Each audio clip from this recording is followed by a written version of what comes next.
Halo kawan-kawan, selamat kembali lagi di channel Stefano Otto. Hari ini kita akan membahas pertandingan Arsenal melawan Newcastle di Emirates Stadium yang dimenangkan oleh tim asuhan Arteta dengan skor telak 4-1. Jadi kita akan bahas di mana Arteta itu berhasil mengalahkan Eddie Howe secara penggunaan taktik. Jadi kita mulai saja dengan formasi Arsenal 4-3-3.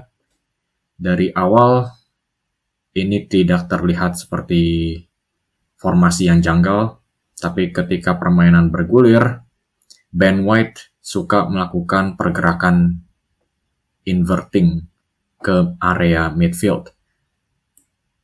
Dan ketika Ben White masuk ke area midfield, Saliba agak melebar, Gabriel juga sama, Kiwior juga sama melebar, dan ini menciptakan formasi 4 gelandang di area tengah lapangan antara Odegaard, White, Jorginho, dan Declan Rice. Dan ketika berhadapan dengan midfield Newcastle yang berisikan Miley, Bruno Guimaraes, dan Longstaff, ini mengartikan Arsenal mendapatkan superioritas jumlah pemain di lini tengah. Dan taktiknya Arteta itu adalah mencoba untuk mendominasi lini tengah di setiap pertandingan. Yang penting adalah formasi box midfield ini tetap terjaga. Nggak harus Ben White. Ben White masih bisa tetap melebar seperti ini. Tapi yang akan menciptakan box midfield ini adalah ketika Havertz masuk mundur sedikit seperti ini dan Declan Rice mundur seperti ini. Dan bisa kita lihat ada 2 nomor 10 di Odegaard dan Havertz, dan yang menjadi pivot adalah Rice dan Jorginho. Ini ketika Arsenal masih ingin mempertahankan box midfield di lini tengah dan juga masih ingin melebarkan posisinya White untuk bisa melakukan overlap untuk Saka bisa masuk ke area tengah di area half space seperti ini. Dan itulah yang terjadi ketika Arsenal sedang menjalankan pengaliran bola dari belakang dan sangat sukses karena yaitu seringkali Arsenal menciptakan 4 lawan 3 di lini tengah. Dan ketika Newcastle merasa dominasi sudah dijalankan oleh Arsenal, pemain-pemain Newcastle terpaksa harus mundur.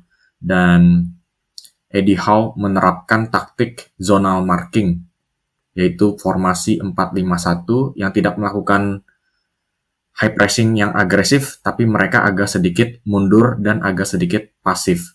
5 pemain midfielder Newcastle ini lebih berfokus untuk menjaga struktur formasi dan mencoba untuk memotong jalur-jalur operan ke pemain-pemain Arsenal yang berada di belakang garis, yaitu Martin Odegaard, Havertz, Martinelli, dan juga Bukayo Saka.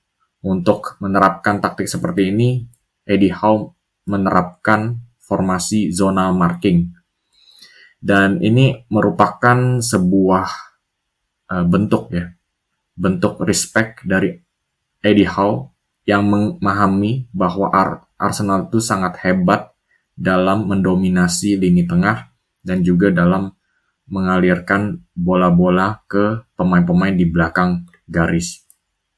Tapi yang gagal diantisipasi oleh Newcastle adalah ketika Newcastle ini bermain agak sedikit pasif, Jorginho diberikan waktu dan ruang terlalu banyak untuk bisa mengalirkan bola-bola ke Odegaard dan juga ke Havertz. Jorginho ini adalah pemain yang sangat hebat dalam mengatur tempo dan operan-operan pendeknya pun juga sangat akurat.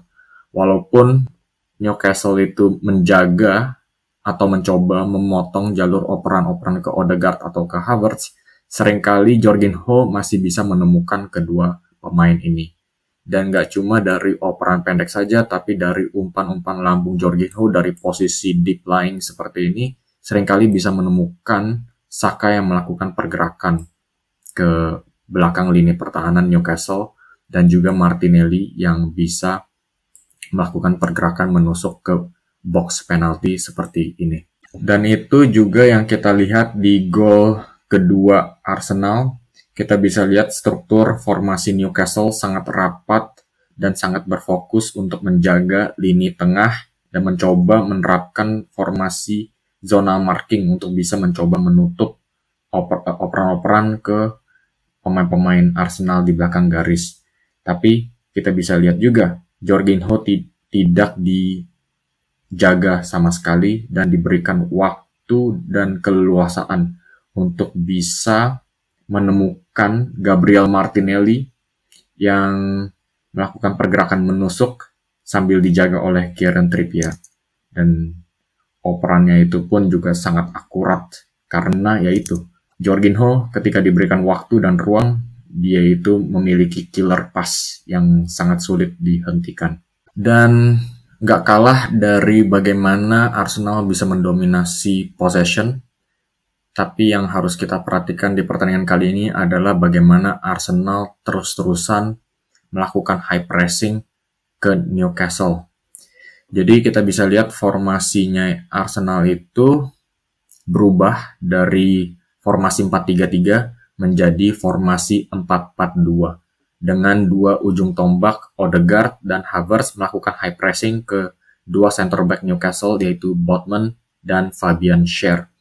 Dan Newcastle itu melakukan build up itu selalu dari Botman dan Schär dan juga mereka mencoba untuk melepaskan bola ke Bruno Guimaraes sebagai pivot.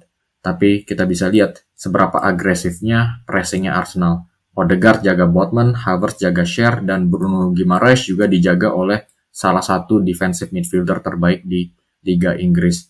Dan yang harus kita perhatikan adalah ketika Botman ini menerima bola, karena Schär sudah dikunci oleh Havertz, dan Botman juga tidak bisa melakukan operan ke Bruno Guimaraes karena Odegaard itu seringkali menjaga Botman sambil menutup jalur operan ke Bruno Guimaraes. Ini memaksakan Botman untuk melepaskan umpan lambung ke depan atau umpan udara karena Livramento pun juga sudah dijaga ketat oleh Bukayo Saka.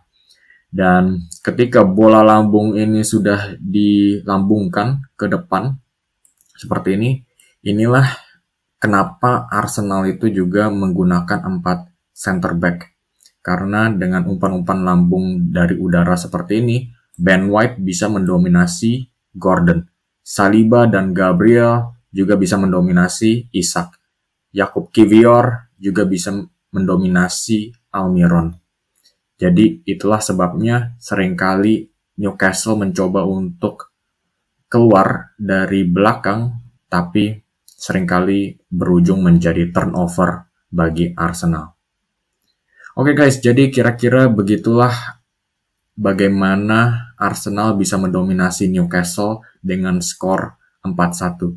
Newcastle tidak diberikan waktu dan ruang bernapas sama sekali karena high pressing Arsenal yang sangat agresif dan juga sangat disiplin. Dan ketika Arsenal mendapatkan turnover, mereka itu memiliki pemain-pemain berteknik tinggi seperti Jorginho, Rice, dan Odegaard untuk bisa melakukan kombinasi 1-2 secara cepat.